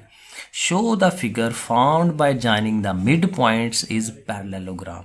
तो कहते हैं अगर आप इनको मिलाते हैं ऐसे करके आपस में, ऐसे करके ये डिस्टेंस बन गया, ये डिस्टेंस बन गया, ये बन गया, ये बन गया, तो कहता है ये जो नई शक्ल बनेगी ना अंदर, ये पैरेललोग्राम बनेगी। और पैरेललोग्राम में भी यही था कि उसकी आमने सामने वाली साइडें बराबर हो जाती हैं। तो एक तो पहले मिड पॉइंट निकाल लेंगे, उसके बाद हम इनके डिस्टेंस निकाल लेंगे, EF, FG, GH और HE।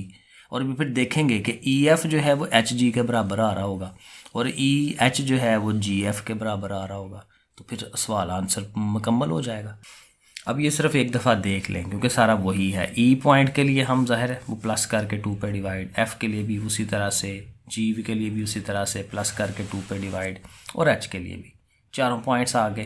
फिर अब हमने इनके डिस्टेंस निकालने हैं, EF, पहले E और F का, और ये जो हमने निकाले हैं पॉइंट्स इनका हमने डिस्टेंस फार्मूला लगाना है, ठीक है, 1 -5 5 -0 ऐसे करके। तो ये देखें EF निकाल रहे हैं, उसका डिस्टेंस आया 61। फिर FG निकाला है, उसका डिस्टेंस आया 72। अब आगे दोनों यही आएंगे 61 और 72। वो देखें ये है, देखें GH किया 61, EH किया 72, तो देखें ये एग्जैक्ट उन्हीं की तरह आए हैं। तो हम साथ लिख देंगे कि देखें भाई सिंस EF जो है वो GH के बराबर है, ये इसके बराबर है, सो इट्स अ पैरेललोग्राम। तो पैरेललोग्राम जब भी प्रूव करना है 2 साइडें इक्वल होनी चाहिए। क्वेश्चन नंबर 11, फाइंड H, हर दफ़ा H फाइंड करना है, सच दैट क्वाड्रिलैटरल, अब अगेन क्वाड्रिलैटरल है 4 कोनों वाली, with vertices A B C and D is a parallelogram. वही बात मैंने कहा था ना, क्वाड्रिलैटरल बस 4 साइडें होनी चाहिए। अब वो कहता है कि इनसे जो क्वाड्रिलैटरल बन रही है ना, इन चारों से, वो पैरेललोग्राम है। ठीक है। और बाद में फिर चेक करें कि क्या वो स्केयर भी बनती है। स्केयर के लिए मैंने कहा था ऐसे वाली जो डिस्टेंस होते हैं वो हम ले लेते हैं डायगोनल, ए सी और बी डी हम फाइंड करके देख लेंगे, अगर वो बराबर आए तो हम कहेंगे कि स्केयर है। अब चूंकि उसने कहा हुआ है ना कि ये पैरेललोग्राम है, तो अभी हमने पिछले सवाल में यही कहा था कि पैरेललोग्राम में आमने सामने वाली साइडें बराबर होती हैं। अब देखें एच है कहाँ, हमें तो एच फाइंड करना है। एच है डी के अंदर, ये डी के अंदर। तो आप ये कर लें, एक डिस्टेंस ले लें बी सी और एक डिस्टेंस ले लें ए डी, ठीक है, क्योंकि ए डी जब करेंगे उसमें एच आएगा और इन दोनों को हमने बराबर रख लेना है, दोनों डिस्टेंस को, ठीक है। तो वो आप देखें, ये मैंने आगे किया है। अब देखें मैं बड़ी तफसील से नहीं बता रहा क्योंकि हर दफ़ा डिस्टेंस फार्मूला ही लगना है, तो ये पता नहीं कुछ 14-15 दफ़ा तो हम कर चुके हैं, ठीक है। तो आपने पहले ए डी फाइंड करना है, फिर बी सी। और देखें मैं लिख रहा हूँ कि हमारी ये जो पैरेललोग्राम है उसके लिए दोनों साइडें इक्वल होनी चाहिए। सॉरी, ये मैंने गलत लिखा है, फार क्वाड्रिलेटरल नहीं, फार पैरेललोग्राम, क्योंकि पैरेललोग्राम में आमने सामने वाली बराबर होंगे ना, तो यहाँ लिखे पैरेललोग्राम, तो वो बराबर है, ठीक है। तो अब ए डी का डिस्टेंस और ये बी सी का डिस्टेंस वो हम लिख लेंगे, क्योंकि दोनों तरफ अंडर रूट है, अंडर रूट से अंडर रूट कटवा देंगे, ये कह लेंगे taking square on both sides, तो अंडर रूट खत्म हो जाएगा। अंदर वाली चीज़ें 3 और 1 4 है, 4 का स्क्वायर, फिर जहाँ से ये एच का स्क्वायर, 5 में से 1 निकाला, ये फिर 4 है, 4 का स्क्वायर, ये 2 का स्क्वायर। अभी पीछे मैंने बताया था कि दो चीज़ें एक जैसी हों, इक्वल टू के एक मतलब दोनों साइडों पे, लेकिन हों एक जैसी तो वो कट जाती हैं आपस में, क्योंकि ये उठ के जाएगी तो माइनस होगी, उसमें से प्लस है वो खत्म हो जाएंगी। तो H square is equal to 2 का स्क्वायर, और अंडर रूट लें तो स्क्वायर खत्म हो जाएगा ना, तो एच इज इक्वल टू 2। लेकिन आपको पता है जब भी अंडर रूट लें तो प्लस माइनस लिखते हैं, तो एच की वैल्यू +2 भी हो सकती है, -2 भी हो सकती है। अब देखें डी पॉइंट है क्या, डी पॉइंट था हमारा 1h। अब h की वैल्यू अगर आप लेते हैं -2 तो ऐसे लिखेंगे 1 and -2, या फिर एक दफ़ा 1 and +2। लेकिन देखें जो हमारा ये जो b वाला पॉइंट है ना, ये देखें b पॉइंट पहले से पता है हमें 1 और -2 है, तो अगर आप यहाँ h की वैल्यू -2 लेंगे तो वो d भी वही आ जाना है। तो फिर ये जो ज़ाहिर है एक जैसे पॉइंट तो नहीं हो सकते, b और d सेम नहीं हो सकते, ये देखें। तो फिर क्या होगा कि वो जो h की वैल्यू है वो नेगेटिव नहीं आई, पॉजिटिव लेनी है, तो ये 1 and +2 ये वाला फिर हमारा पॉइंट बनता है। तो मतलब ये हुआ कि हमारा h जो है वो +2 है, तो आप ये लिख दें कि h जो है वो +2 है। अब ये h का तो काम ख़त्म हुआ ना, अब हमें चेक करना है कि वो स्क्वायर बनता है कि नहीं। तो उसके लिए मैंने कहा था कि आपने क्या करना है, डायगोनल a से c फाइंड करना है और b से d फाइंड करना है। तो ये देखें स्क्वायर के लिए ज़ाहिर दोनों बराबर होती हैं, AC हमने फाइंड किया है वो 8 आ रहा है, BD फाइंड किया है तो वो हमारा 4 आ गया। बराबर नहीं आए तो फिर हम नीचे लिख देंगे कि it is not a square. तो ये देखें मैंने आगे लिख दिया है, इसको आप पढ़ लें, ठीक है। यही जो मैंने बातें आपको बताई हैं। क्वेश्चन नंबर 12 पे आ जाते हैं। If 2 vertices of an equilateral triangle, triangle है जिसकी 3 कोने होते हैं, उसकी कहते हैं कि 2 उसके कोने जो हैं वो उसने बता दिए हमें, वर्टिसेस A और B उसने दे दिए हैं। और ट्राइंगल कौन सी है, इक्विलैटरल। इक्विलैटरल में तीनों साइडें बराबर होती हैं। अगर है ना ABC 3 उसके कोने हैं तो AB BC CA तीनों बराबर होंगे, तीनों लंबाइयाँ बराबर होंगी। तो फाइंड क्या करना है, फाइंड द थर्ड वर्टेक्स। तो A और B तो हैं, 2 कोने तो हैं, लेकिन जो तीसरा कोना है C उसका नहीं पता, तो हम उसको बता लेंगे कि भाई C जो है वो फाइंड करना है, उसका नाम है X and Y, ये फाइंड करना है। और फिर वो कहता है कि how many triangles are possible. ये भी बात की बात है, अभी बाद में बताता हूँ, पहले तो C फाइंड हो जाए ना किसी तरह। तो C को हम लेट कर लेंगे कि C हमारा क्या है, XY, वो क्या है, थर्ड वर्टेक्स है उसका। अब इक्विलैटरल के लिए जो मैंने अभी कहा कि AB BC AC तीनों साइडें बराबर होंगी, तो आप कोई सी 2 साइडें तो निकाल लेना, क्योंकि 2 पॉइंट तो हैं हमारे पास। पहले AB निकाल लें, तो A और B पॉइंट तो हैं दोनों, वो दोनों का आप डिस्टेंस फार्मूला लगाएं, डिस्टेंस निकाल लें। अब एक BC निकाल लें, ठीक है। तो BC के लिए ज़ाहिर है B और C यूज़ हो रहा है। B पॉइंट है हमारे पास, वो आप ऊपर सवाल में देखें, और C जो हमारा X और Y है, ठीक है ना। तो अब देखें B यूज़ होना है ना, तो B ये है 3 and 0, तो X - 3 and Y - 0, ठीक है, वो देखें वो यूज़ हो रहा है। और यहाँ ज़ाहिर है इसका हम स्क्वायर खोलेंगे, A square B square and 2AB, और यहाँ से ये Y का स्क्वायर, ठीक है। ये हमारा BC आ गया। और इसी तरह से आप AC भी फाइंड कर सकते हैं A और C को यूज़ करके, तो ये उस तरह से ये वाला बन जाएगा। अब ये तीनों इक्वेशनें हैं हमारे पास, और यहाँ से हम इसका सोल्यूशन निकालेंगे। तो पहली और दूसरी इक्वेशन को अगर हम यूज़ करें, पहली इक्वेशन हमें क्या दे रही है, AB 6 है और BC हमारा ये वाला आया। चूँकि सारे बराबर है ना, तो ये side should be equal to 6 1। ये देखें हम लिख रहे हैं ये इज इक्वल टू 6, और आप अंडर रूट खत्म कराना है तो स्क्वायर ले लें, तो स्क्वायर लेके 6 का 36 बन जाएगा। अब हमने क्या करना है, इक्वेशन 2 और 3 को बराबर रखना है। ये जो हमारी जिसमें x आ रहा है, ये देखें इसमें x वाला आ रहा है और इसमें भी x और y आ रहा है, इन दोनों को आप आपस में बराबर रखें, क्योंकि इक्विलैटरल ट्रायंगल है, तीनों साइडें बराबर हैं, जिस मर्जी को जिस मर्जी के बराबर रख लें।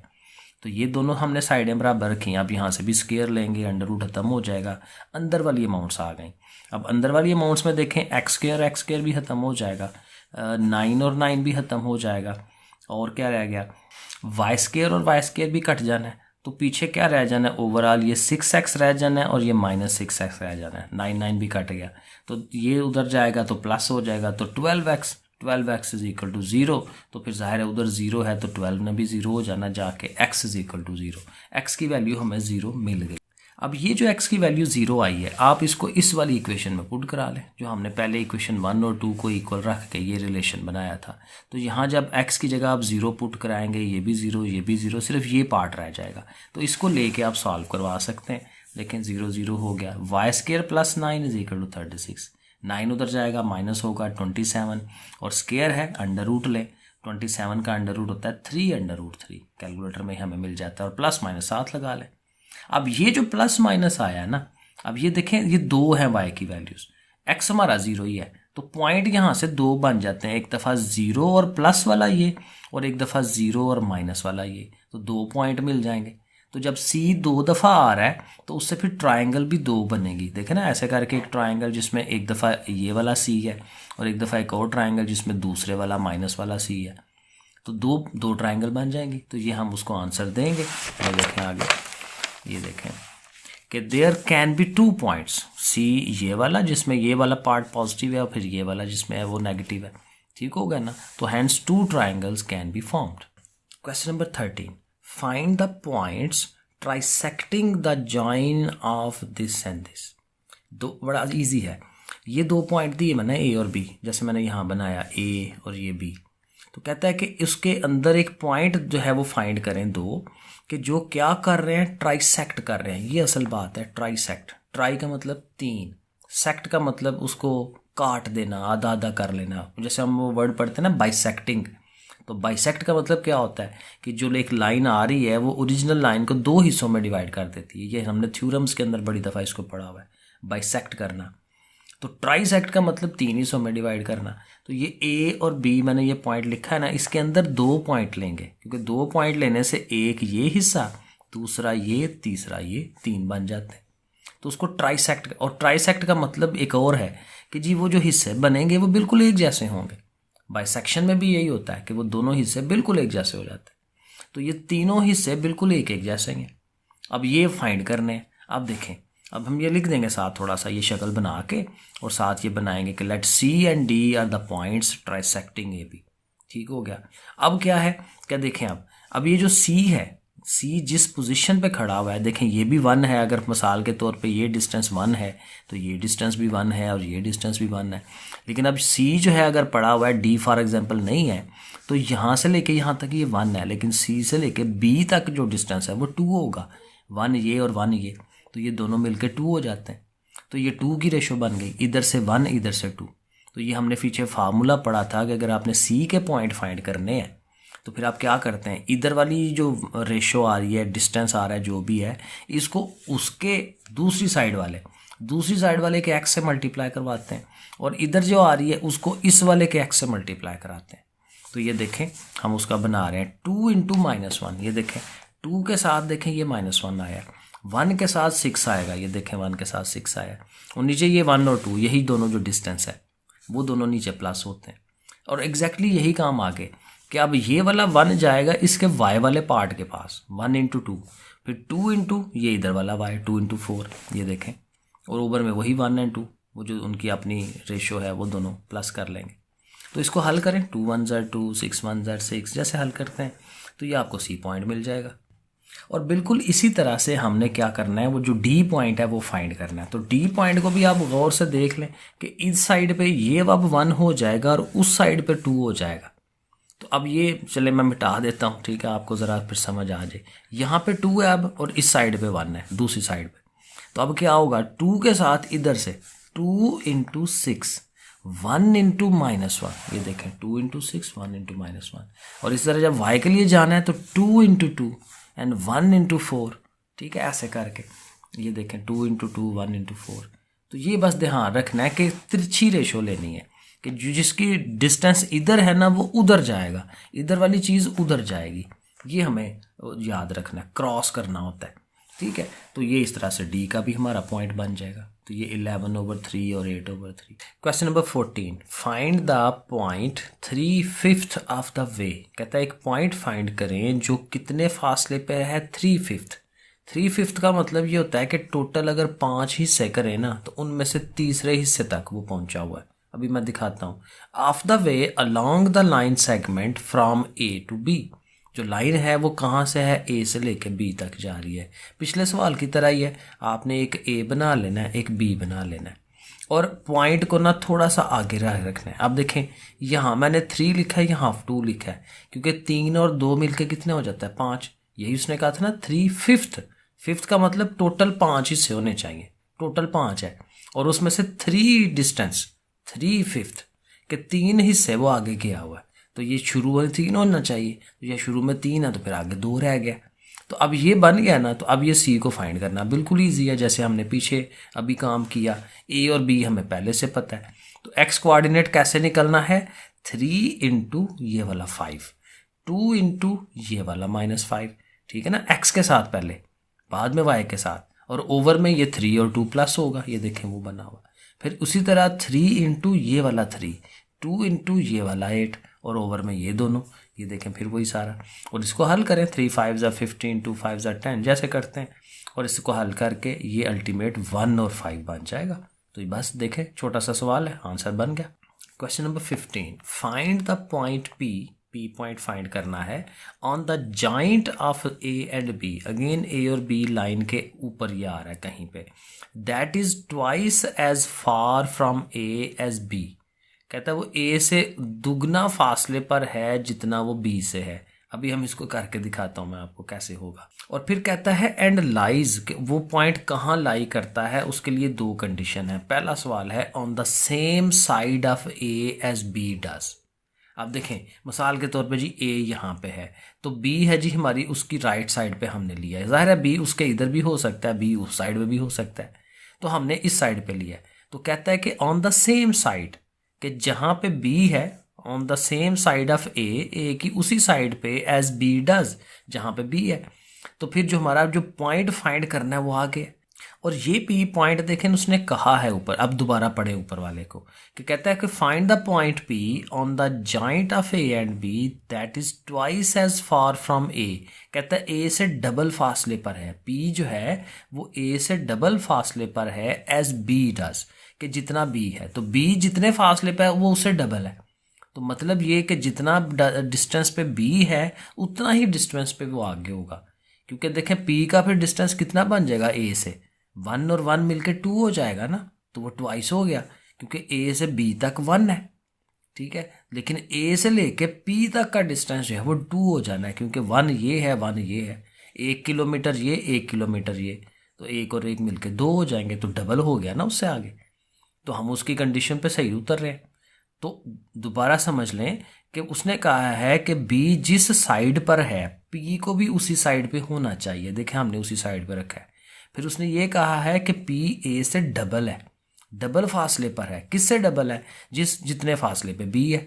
तो बी अगर 5 है तो उसको 10 होना चाहिए, तो ये अगर 1 है तो उसको फिर 2 होना चाहिए। तो ए के लिहाज से वो 2 ही है, लेकिन बी से उसका डिस्टेंस 1 है, ठीक है ना। अगर यहाँ से लेके 1 है तो फिर इधर से लेके यहाँ तक भी 1 है। तो अब ये देखें रेशो वगैरह ये चीज़ बन गई है, तो आप बड़े आराम से ये चीज़ फाइंड कर सकते हैं पी का पॉइंट। अब देखें फार्मूला क्या है, फार्मूला ये होता है कि अगर आपने ये पॉइंट फाइंड करना है तो आप क्या करते हैं, इस नंबर को इस एक्स से मल्टीप्लाई, इस नंबर को इसके एक्स से मल्टीप्लाई, और ओवर में ये 1 + 1, ठीक है ना। तो ये अब ये नॉर्मली हमें क्या होता है कि हमने ये फाइंड करना होता है। तो ये एक तरफ, और जो चीज़ इसका इसके साथ जो रिलेशन और इसका इसके साथ वो यहाँ आता है उसके अंदर। तो तो ये हम उसका फार्मूला डेवलप करेंगे कि 5 पॉइंट के लिए क्या होगा 1 into x and 1 into one. ये देखें 1 इंटू एक्स 1 इंटू वन, और ओवर में 1 प्लस 1 ये जो होता ही है वो तो वैसे ही है। इसी तरह y के लिए 1 into Y and 1 into four, ये देखें, और ओवर में 1 प्लस 1, और साथ ये जो b पॉइंट है क्योंकि ये मिडल वाला फाइंड हो रहा होता है तो उसको लिख लेंगे। अब क्या है कि अब इनको लैदा कर दें कि 5 पहला है ना x कोऑर्डिनेट, तो इधर से x कोऑर्डिनेट ये बन रहा है, ये y कोऑर्डिनेट है तो ये y कोऑर्डिनेट है, तो 5 को इसके इक्वल रख लें और 6 को इसके इक्वल रख लें, ऐसे ये देखें लैदा लैदा हो गया। अब इसको हल कर लें, 2 5 इधर ले जाना, 2 5 10 हो जाएगा, तो 10 और x प्लस 1 है, प्लस 1 को भी उधर ले जाए तो -1, 10 में से 1 निकालें 9। इसी तरह से ये 2 6 12 हो जाना है, और प्लस 4 ने उधर जाना है तो जाहिर है माइनस होना है, तो माइनस कर देंगे तो 8। तो इसको आम इक्वेशन की तरह हल करके ये दोनों हमें मिल जाएंगे x और y, और पॉइंट का पता चल जाएगा। अब दूसरे पार्ट में ये कह रहा है कि on the opposite side of a as b does, कहता है कि जो a के, अब देखें a के उस तरफ है ना b, तो कहता है p पॉइंट का अब उसके अपोजिट साइड पे होना चाहिए। तो अब देखें उसके हमने अपोजिट साइड पे लिया है, क्योंकि जिधर को b है उधर को नहीं, उसके अपोजिट साइड पे। इस पिछले सवाल में हमने यही किया था कि जिधर को b है उसी तरफ को p आना चाहिए, तो यही बात अब यहाँ पे उसने उल्ट कह दी है, तो हमें उसको दूसरी साइड पे रखना है। और देखें कंडीशन फिर वही है कि a से p का डिस्टेंस डबल होना चाहिए, तो अब देखें डबल ही लिख लें, a से p तक 2 लिख रहे हैं, लेकिन a से b तक तो 1 है, क्योंकि ये 1 होगा तो वो डबल होगा ना 2 उसके। अब यहाँ 2 1 की रेशो बन रही है, पिछले पार्ट में हमारी 1 1 की रेशो बनी थी, क्योंकि अब ये उसके अपोजिट साइड पे आ गया, तो बहरहाल ये बन गया। फिर उसी तरह से कि जी ये मिडल वाली वैल्यू फाइंड करनी हो तो हम क्या करते हैं, 2 इंटू 5 एंड 1 इंटू एक्स, ये देखें 2 इंटू 5 1 इंटू एक्स, और नीचे 2 एंड 1 प्लस कर देंगे जैसे हम करते हैं। और इसी तरह y कोऑर्डिनेट के लिए भी यही करेंगे, 2 इंटू 6 एंड 1 इंटू वाई, और ओवर में 2 प्लस 1, और उसी तरह 1 के साथ इसको अलहदा कर दें, 4 के साथ इसको अलहदा कर दें, क्योंकि वो वही चीज़ है, वही चीज़ फाइंड हो रही है। अब ये 3 1s are 3, फिर 10 जाके माइनस होना है, बाकी वो प्रोसेस 3 4s are 12, 12 जाके सॉरी ये भी 12 है, 12 जाके माइनस होगा 0, इधर से ये -7, तो पॉइंट हमारा मिल गया -7 and 0। Question number 16, find the point which is equi distant, एक जैसे फासले पर है, from the point this this and this. कहता है एक ऐसा पॉइंट फाइंड करें जो इन तीनों पॉइंटों से एक जैसे फासले पर है। बड़ी अजीब सी उसने शक्ल बनाई है। ये वैसे होना ये है कि ये जो नहीं आते ट्रायंगल हम बनाते हैं, तो ट्रायंगल के अंदर ये जो इसका अंदर वाला पॉइंट होता है, ठीक है, ये वाला जो पॉइंट होता है ना, ये उसके इधर से इधर से इधर से एक जैसे फासले पर होता है। ये नाम मेरे जेहन में नहीं आ रहा, ठीक है, ये बोलो सरकम पॉइंट है या इस तरह का कुछ पॉइंट था, अभी मेरे माइंड में नहीं आ रहा। तो ये पॉइंट कोई इस तरह की चीज़ होनी है। बहरहाल काम तो करना है हमने कि एक ऐसा पॉइंट फाइंड करें जो ए बी सी जो कोने हैं पॉइंट्स हैं उनसे एक जैसे फासले पर है। ओके, कोई मसला नहीं है। और उसके बाद फिर कहता है what is the radius of the circum circle of the triangle. ये वही आ गया कि इसका रेडियस फाइंड करें।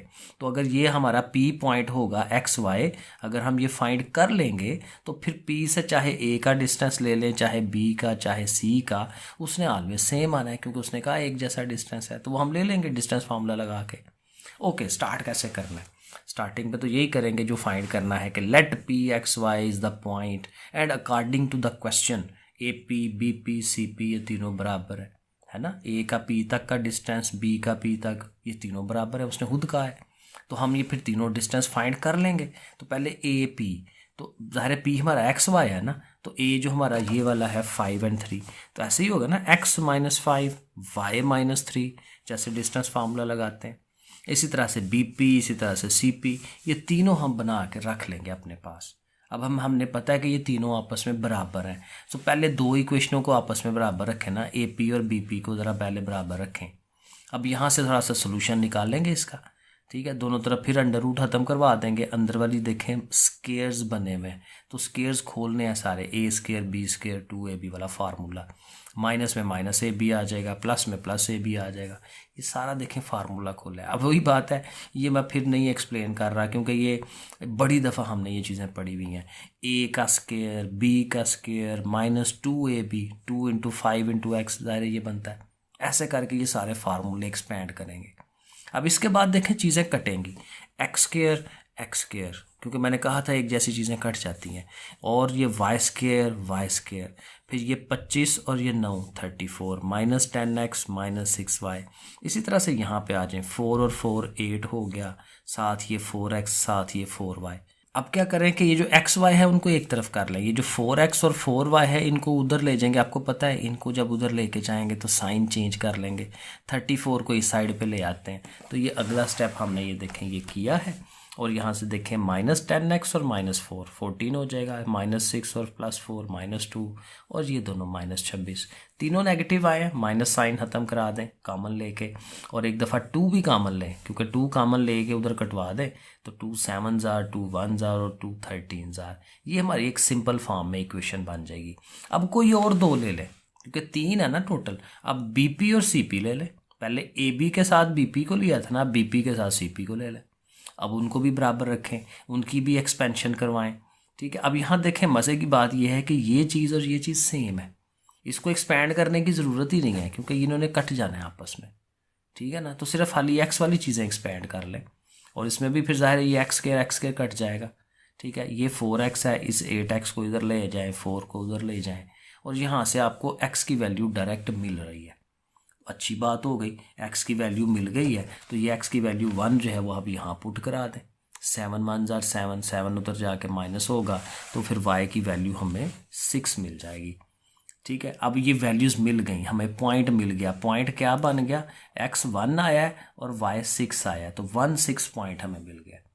अब सिर्फ हमें क्या करना है, उसका वो क्या है, उसका क्या नाम है, रेडियस फाइंड करना था। तो रेडियस का मतलब यही है कि जो P पॉइंट लिया है उससे लेके A तक का या B तक का या C तक का डिस्टेंस। तो ये A है, ये P है, तो PA डिस्टेंस हम फाइंड कर लेंगे, AP या B, PA एक ही बात है। तो डिस्टेंस फार्मूला लगा लें इस पॉइंट का, और A को ले लें या B को ले लें, किसी को भी।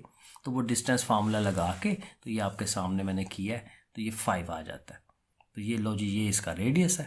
अच्छा, अगले सवाल से पहले ना एक दो फार्मूले हैं वो ज़रा देख लें। एक होता है सेंट्रॉइड ऑफ अ ट्राइंगल, एक ट्राइंगल का सेंट्रॉइड बेसिकली बनता है by the intersection of medians.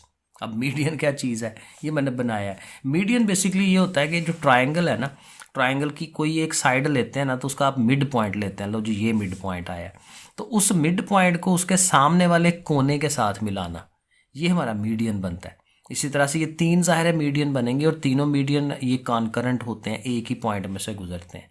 ये 10th में पढ़ा हुआ है, 9th में पढ़ा हुआ है। अब ये जो पॉइंट ऑफ कॉन्करेंसी है ना, ये वाला, इसको हम कहते हैं इसका सेंट्रॉइड। और सेंट्रॉइड को फाइंड करने का उसने फार्मूला दिया हुआ है कि ये जो तीनों आपके A B C है ना, इनके x कोऑर्डिनेट्स को प्लस कर लें और 3 पे तकसीम कर दें, y वालों को प्लस कर लें, 3 पे डिवाइड कर लें, तो ये हमारे पास ये पॉइंट फिर मिल जाता है, ये दरमियान वाला। इसको हम कहते हैं सेंट्रॉइड। सेंट्रॉइड का वैसे सवाल कोई नहीं है, मे बी एग्जाम्पल्स में हो। इन सेंटर का सवाल है। इन सेंटर जो है वो इस तरह से करके बनेगा, एक ट्राइंगल होगी, बड़े अजीब सा सर्कल बनाया है। तो एक ट्राइंगल के अंदर जो है ना आप सर्कल डेवलप करते हैं, उसके ये जो साइडें हैं, साइडों को टच करता हुआ जो है एक सर्कल ऐसे करके बन रहा हो। उस सर्कल का जो सेंटर होता है ना, इसको हम कहते हैं इन सेंटर, ठीक है। अब जाहिर है वो ज्योमेट्री में तो नहीं जाएंगे ना, ठीक है, लेकिन बहरहाल कहते हैं कि इसके कोऑर्डिनेट बनाए। अब वही बात है कि इसके फिर वही ये ट्राइंगल के अंदर बन रहा है ना, ABC के अंदर, तो ये ABC यूज़ होते हैं। A का x1 y1, B का x2 y2, C का x3 y3। अब यहाँ करना क्या है, इसमें करना ये है कि आपने पहले ये तीनों लेंथ जो है वो फाइंड करनी है। ये अगला सवाल यही है कि हमने क्या करना है, ट्राइंगल की तीनों length AB BC CA find कर लेनी है, और इनका नाम रखना है।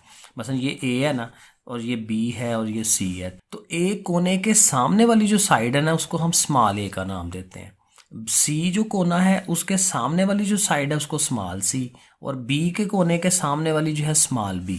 ये इनकी लंबाइयों के नाम रखे हैं हमने, ठीक है। ये देखें मैंने लिखा, AB को हमने C कहना है, BC को A कहना है, CB। अब ये लंबाइयाँ यूज़ होनी है ये इन सेंटर को फाइंड करने में। A के साथ हमने x1 को मल्टीप्लाई, B के साथ x2 को, C के साथ x3 को, और वही जो तीनों लेंथ है ABC वो नीचे प्लस होनी है। इसी तरह y के साथ है। अब ज़ाहिर है ये ज़ुबानी अभी हमने फार्मूला समझने की कोशिश की है, अब इसकी प्रैक्टिकल एप्लीकेशन देखते हैं। सवाल में करेंगे तो प्रॉपर सही पता चलेगा कि कैसे होता है। ये एग्जैक्ट वही उसने कहा हुआ है, the points this this and this, 3 points हैं, ABC नाम रख लेंगे हम इनका, are the vertices of a triangle, triangle के वर्टिसेस हैं, कोने हैं, find its incentre. Okay, हम ये बना लेंगे। देखिए मैंने कहा A के सामने स्मॉल a, C के सामने स्मॉल c, B के सामने स्मॉल b। अब हमने नाम रख लिए, एक ये A है, ये B है, ये C है। तो पहले हम BC फाइंड कर रहे हैं, तो BC का हमने क्या नाम रखा हुआ है, BC का A है ना, तो A डिस्टेंस, तो BC का जो डिस्टेंस फार्मूला है वो लगाएंगे, वो हमारा ये 5/2 बनता है। फिर AC बनाएंगे, AC B है, वो करेंगे, ये भी 5/2 आ रहा है। और फिर हमने ये AB फाइंड करना है, ठीक है, उसका नाम C रखा हुआ है, वो ये आ जाएगा। ठीक है, तीनों लंबाइयाँ आ गई।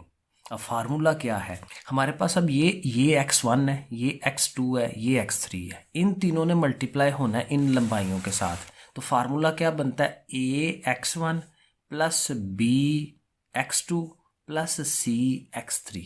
ठीक है, x1 x2 x3 ABC के साथ मल्टीप्लाई, और नीचे तीनों ABC ऐड होने हैं।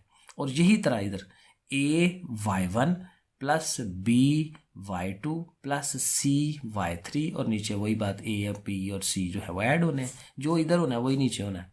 ठीक हो गया, ये चीज़ बनेगी। और अब इसको आप कर लें multiply, 5 4s are 20, 5 2s are 10, minus B है, 6 5s are 30, नीचे सिंपल ऐड होना है, 5 और 5 10, 10 और 6 16, 16/2। इसी तरह ये भी 16/2।